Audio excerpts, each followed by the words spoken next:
Bonjour à tous, bienvenue sur notre chaîne YouTube et notre page Facebook.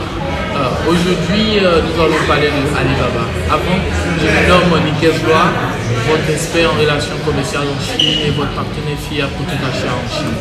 Donc, nous parlons de Alibaba.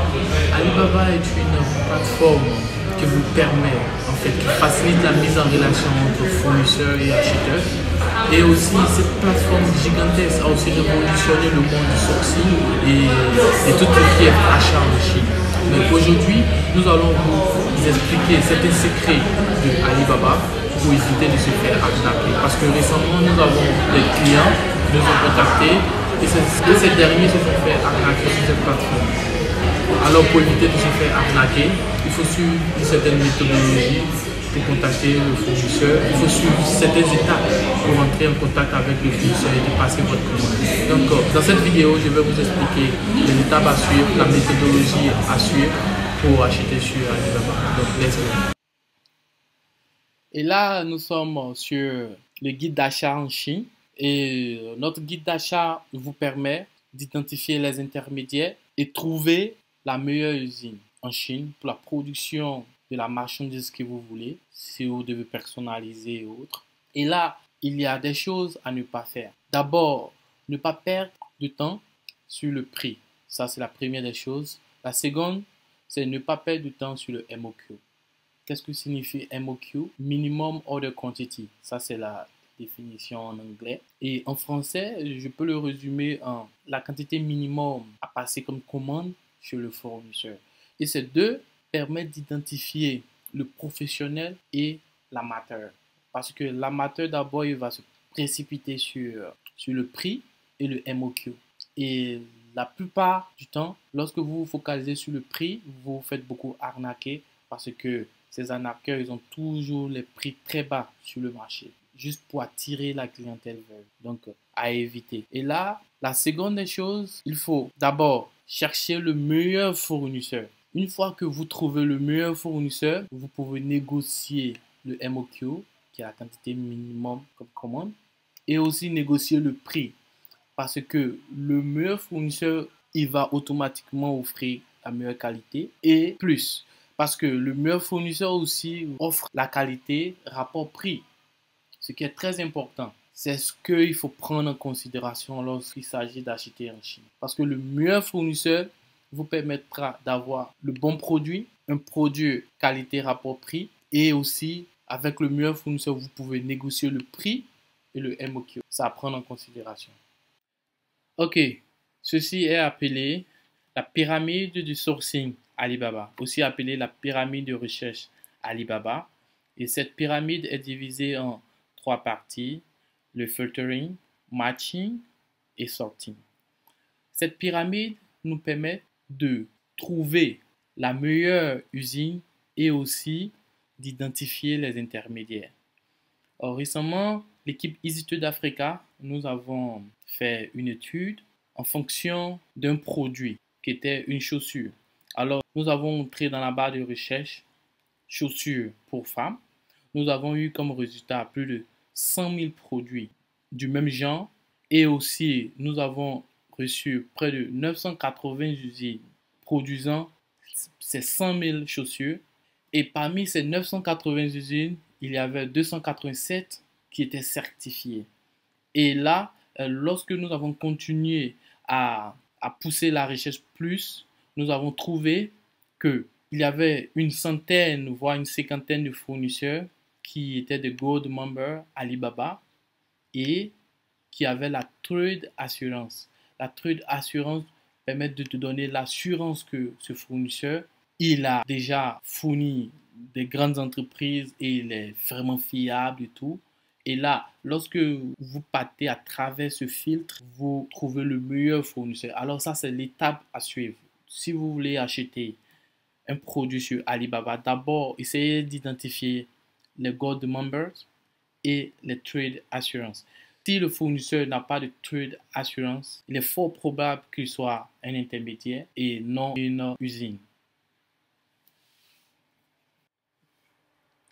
Toujours dans l'optique d'identifier les intermédiaires et de trouver la meilleure usine. Il faut toujours suivre une méthodologie. Et là, nous sommes à l'étape numéro 1. Il faut d'abord se poser la question qui. Vous allez me demander pourquoi il faut se poser la question qui. La question qui vous donne accès à savoir en fait. La réponse est que cela vous permettra de savoir s'ils sont intermédiaires ou usines, ce qui est très important.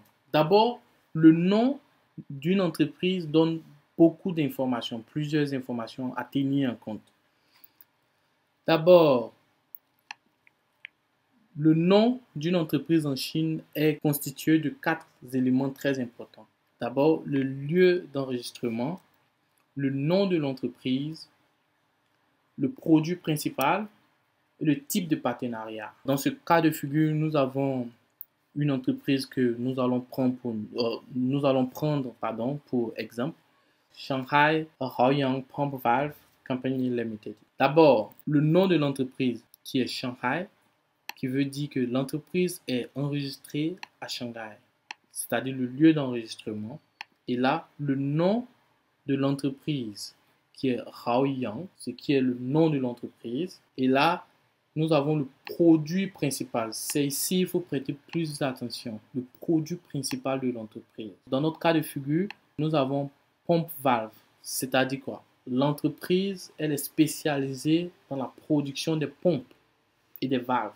Et là, si vous travaillez avec une entreprise qui est spécialisée dans le domaine des chaussures, ici, vous aurez shoes. Si vous travaillez avec une entreprise qui est spécialisée dans le domaine des vêtements, vous aurez ici clothes ou clothing. Si vous travaillez avec des intermédiaires, ici, ça sera écrit International Trading Company. Cela vous permet de différencier qui est usine et qui est intermédiaire. Et là, nous sommes à l'étape du partenariat. Indique que ici, nous avons Limited. Donc, du coup, vous avez tous ces détails à ce niveau, au niveau du partenariat. Alors, l'entreprise que nous avons choisie pour exemple, dans ce cas de figure, est Shanghai Haoyang Pump Valve Company Limited. Donc, cette entreprise est spécialisée dans la production des pompes, valves et autres. Alors, si vous êtes dans le domaine de la construction et tout, cette entreprise peut vous fournir des valves sans intermédiaire, peut vous fournir aussi des pompes sans intermédiaire et vous traitez directement avec eux. Ça, c'est un point. Et avec tous ces éléments, vous pouvez différencier l'usine du trading company.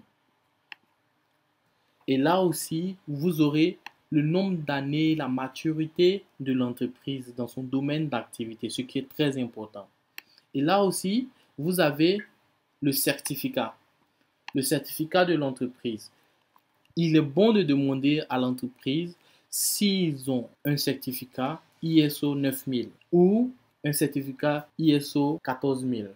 Ce certificat ISO 9000 est une licence d'importation qui permet à l'entreprise qui est l'usine d'importer les produits depuis leur usine jusqu'à votre destination, jusqu'à votre adresse, je veux dire. Et là, souvent, il y a des usines qui n'ont pas le certificat ISO 9000. Et dans ce cas de figure, ils ont recours au trading company. Parce qu'il y a des trading companies qui ont le certificat ISO. Alors, si une usine travaille avec une trading company, ils vont vous le signifier que si vous achetez avec nous, je vous prie de contacter notre trading company qui a cette licence d'importation qui va se charger d'importer vos produits. Je prends l'exemple de EasyTrade Africa. Nous avons une licence d'importation, ce qui nous permet d'importer des produits. Et là, nous travaillons avec des usines qui n'ont pas le ISO 9000 ou le ISO 14000. Alors, ils ont du coup recours à nous et nous chargeons d'importer leurs produits en Afrique ou dans certains pays du monde. Alors, c'est ainsi que nous travaillons. Alors, nous allons passer à l'étape 2.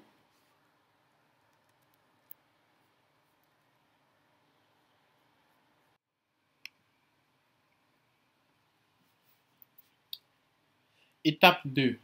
Quelle? D'abord, il faut poser la question.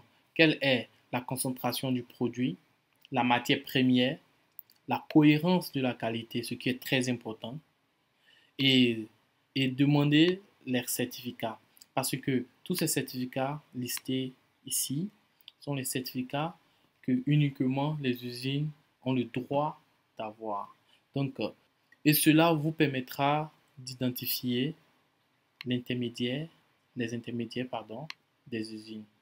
L'étape 3. Où? Il faut se poser la question où.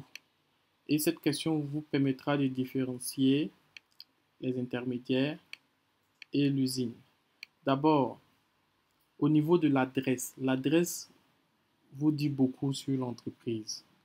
Pareil que le nom de l'entreprise. L'adresse, en parlant des intermédiaires, les trading companies, d'abord, leur adresse, c'est régulièrement floor, qui veut dire étage.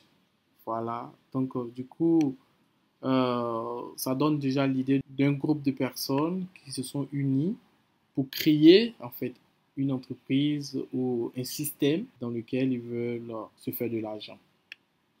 Et au niveau de l'usine, qui est factory, ils sont plus dans les zones industrielles. Donc, lorsque vous aurez l'adresse, vous allez généralement voir industrial area, c'est-à-dire la zone industrielle. Et cela vous permet automatiquement d'identifier l'usine et l'intermédiaire.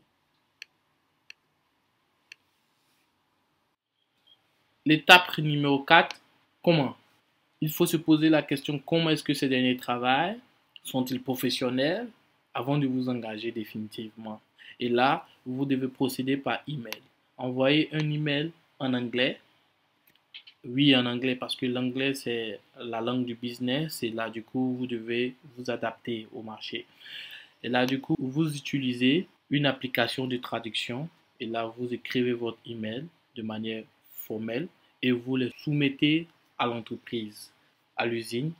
Et en fonction du retour de l'usine, vous saurez si l'anglais est très bon ou vous êtes au même niveau d'anglais, vous saurez automatiquement est-ce que c'est une usine professionnelle ou pas. Parce que généralement, les usines vraiment professionnelles, ils utilisent toujours un anglais vraiment bien soutenu parce que leurs employés sont des personnes qui ont déjà un très bon niveau d'éducation et autres. Donc du coup, vous saurez qui sont-ils.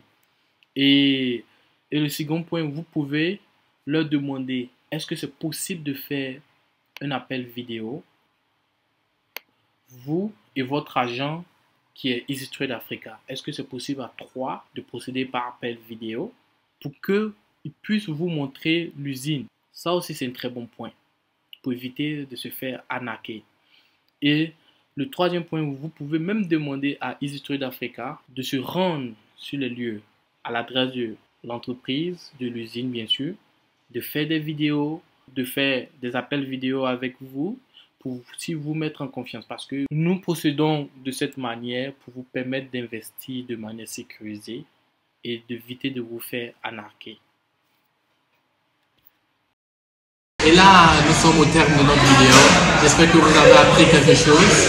Et là, je suis sûr que vous savez la différence entre intermédiaire et usine et comment acheter en Chine de manière sécurisée. N'hésitez pas à nous contacter pour tout achat en Chine. Easy Trade Africa, nous sommes vos partenaires fiables.